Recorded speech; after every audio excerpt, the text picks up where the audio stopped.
Hey guys, JB here from Alpha Wolf Consulting, coming to you with lesson 11, which is my strategy on how to use sales funnels. Okay, so think about it like this, all right? Your sales funnel is like your brick and mortar business location, okay? In a brick and mortar business location, all advertising and marketing is directed at driving traffic to that location. Okay, so your sales funnel is your digital business. Okay, so to the potential buyers or to the traffic that you know, push towards your sales funnel, it's the exact same as traffic that you push towards your physical location. Okay, so a thing to remember is, well, if we had a brick and mortar business, okay, and we drive traffic to that brick and mortar business, if there's no way to, for us to capture that attention when they show up, what will happen? We'll have a lot of people walk in and walk out. If we don't have good customer service, they'll walk in and they'll walk out. If there's not a clear path to the product, they'll walk in and they'll walk out. Like if our products aren't aligned to the desired results. For example, let's say we had a pizza shop and we drive traffic there, but our marketing is off. So instead of driving traffic of people who want pizza, we go after people who are looking for Indian and this and that, and all these different types of food. And we drive traffic to the web to the business. They'll walk in and say, "Oh, do you have any curries?" No. Oh, okay. The marketing said you did. So think about it like that. Our marketing drives our traffic there. Don't mislead your buyers with your marketing because they'll show up to your website or your sales funnel and then they'll say, "Where's the product that I wanted?" Do you sort of get it? Do you understand? So a lot of businesses will do this, where they'll have incoherent marketing strategies where they're just looking to find any lead, any buyer, not qualified. So we got to utilize our marketing to pre-qualify our buyers before they come to the sales funnel. Okay. And then like our business, this is our front counter. This is our sales expert. This is our product. Okay. So in all of these, we've got the same thing happening. We've got someone there to greet them in video format. Okay. We've got some information. We've got someone there to greet them in video format, and we've got some information. We've got someone there to greet them in video format, and we've got some information. Okay, so there's a couple of key little differences that we have to have, okay, because we're driving traffic. So we've got to have someone presenting to them. So either this will be you or someone in your business. Typically, if you're a small business or an entrepreneur, this will be you. You are the brand, okay? When we become small companies or larger businesses, then the brand sort of expands out from the owner or the founder or the CEO or the director, whatever it may be. Okay. So an important thing to remember is if we're driving traffic to these locations, how are we maximizing or how are we utilizing that traffic? Are they just coming here and there's no video content and there's a bit of information? Or are they coming here and they're getting greeted straight from the start? So there's two ways you can do it. Is we can either have a video where they click to view it, or we could have it as an autoplay video so that when they jump on. Now, downside to that is we got to then understand things like load speed and things like that. So we want to make sure that the sales funnel is optimized so that anyone can access it anywhere. This is the problem with overcomplicated websites, is they might take a minute or two to load if you're on mobile reception. Generally, with a potential buyer, if they click over, if it takes longer than, I think it's 8 seconds for the web page to load, they're gone. To a lot of buyers, if it takes longer than 2 seconds, they're gone.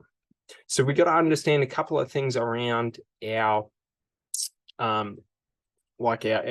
sales funnel in terms of we've got to make sure that it's accessible to the majority of our buyers where it's convenient to them, not where it's convenient to us, because a lot of these people who design websites have stationary computers and they design their website from a computer, okay?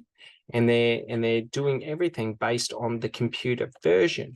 But what we want to do is we want to base it upon the mobile phone version. Now, to give you a little bit of an understanding about this, when we're in creating our sales funnel, what we can do is we can change our views and we can create it purely for mobile or purely for online, or we can do it for both of them. So we can have a website model, and then we can have a sort of drawn down mobile phone version. Okay, so it's key to understand, because we want to maximize the leads we're sending across. In terms of the traffic we send to the sales funnel, we want to capture as much of that traffic as we can.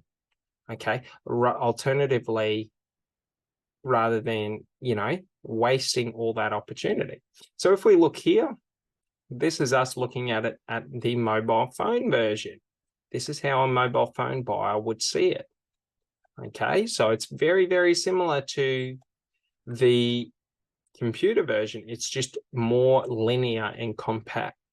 So when we're designing it for the mobile, we don't want to overload with information, or we don't want to have too many variations of information in terms of, we don't want to have different forms of information there. Okay, so we don't want to be, booking out this one-on-one training workshop and then talking about 20 different other projects that we're also working on, or different, offers and things like that. We want to have it clear and concise because we know why they've come here. Okay, so by understanding why a buyer has moved through our sales funnel, okay, and entered into our sales funnel is very important. And this is where marketing comes in, because the strategies that we implement in our marketing campaigns will prepare the buyer for the experience that they're about to receive. Okay, and if we can do that at a high level, the conversion rate goes bananas. That's where we can get up to around 80% conversion rates.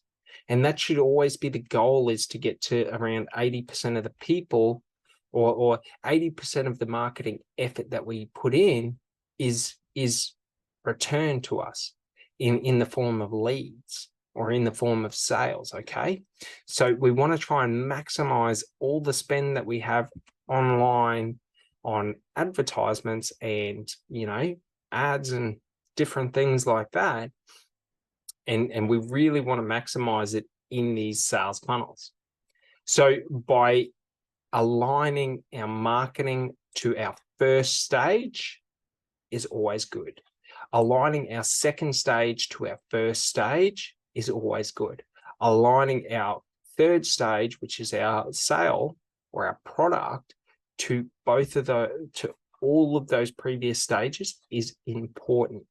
Okay, so we want to have congruency from the content and ads that we promote through to the first offer, which is the lead magnet, through to the second offer, which is the one-on-one appointment, okay, through to the sale, through to the product.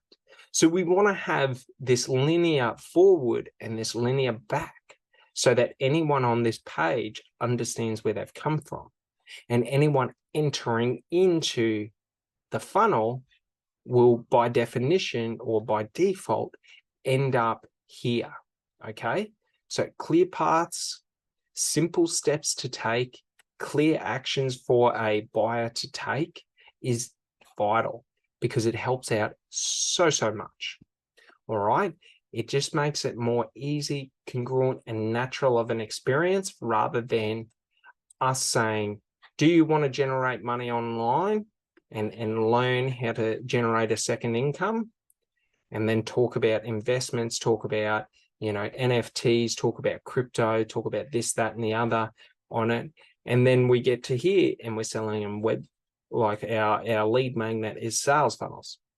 Okay. And then we get over to here and we're telling them, oh, would you like to blah, blah, blah. So the key is we want to have our marketing directed to this end result of them desiring the lead magnet. From the lead magnet, we want to have a robust or a desirable first meeting. Okay, we want to have something. So finding out ways that we can basically not mask our intentions, but ways that we can link or align our goals with value for the customer or the buyer that is aligned with their goals. So by aligning our goals with their goals, by aligning our process with their goals, by aligning our messaging with their goals, we will create a seamless process that is focused on achieving the result that they want. And when talking to a potential buyer, that is all they care about. Okay. If someone's buying a house, they don't really, if someone's buying their first home, talking to them about buying a super yacht doesn't really make sense. Potentially 1 out of 1,000 might have the capital to buy a super yacht. Who knows? 1 out of 1,000,000, who knows?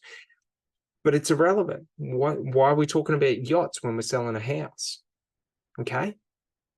If we're selling products, okay, that let's say we're in the weight loss sector and we're selling weight loss products and services, why would we talk about beauty?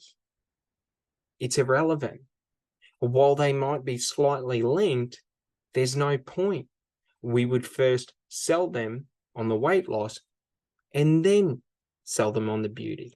Okay. Don't try and merge too much into the one sale. Okay. We want to have a clear and concise sale and then we add extra. Okay. So we don't want to be adding all these different bells and whistles at the start of the process, because the whole point of the start of this process is to push them to the end of the process. Okay. And that is a key thing to remember. And the easiest way, like I've said before, the easiest way for you to achieve an effective sales funnel is to map out your sale. Map out what are the key milestones? What do we want to achieve? What does our buyer want to achieve? What's happening in the industry? We've got to have so much information to be able to sift through and identify, well, to 80% of the buyers, these are the 3 key factors that influence their decision making. This is the desired result, generally speaking, that majority of them want to make. And then from there, creating a logical argument or a logical reason why the product is linked to the goals that they want to get, and displaying and demonstrating it and explaining it effectively to them. All right. So if you understand this, it becomes super simple and super easy. And then all we got to understand about sales funnels is all of these different things on the page are just elements. Where the location of these things sit is just your rows. Do you know what I mean? How we break up the page is through sections. It's very, very simple. Okay, so when you get in there, rather than trying to overcomplicate the process, we make it super simple, super easy to understand so that anyone can do it. Because if anyone can do it, we increase our target market exponentially. Okay. All right. Well, you have a great day and I'll talk to you next time.